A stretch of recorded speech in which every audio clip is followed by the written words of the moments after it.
akhyaarta qaanjeerta ee qurmoonka mudan dhammaantii maanta waxaad kusoo dhawaataan sheeko yar oo macaan oo gaaban oo aadisa diyaarinayo bil ku dhawaad ah. sheekadan waxay ku saabsan tahay saaxiib nin u shaqeeyo nin xun oo saaxiibno maxaa la dhahay oo mayal adag oo haway shaqada inay geesta u jeesto ma ogolno. saaxiibkaas xalay marka saaxiib xaaskiisa wuxuu kala soo cambulo saaxiib isku buuxino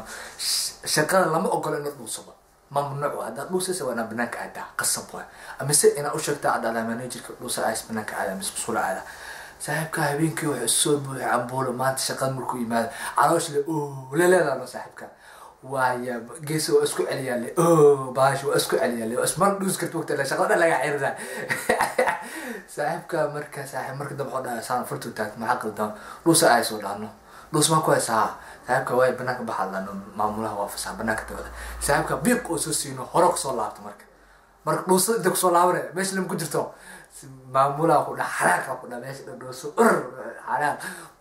laba daqiiqo ma soo warin la caloosha waxa soo cun mugta saaxiibka laba daqiiqo ma soo warin gacanta tagtano ma qaldan waa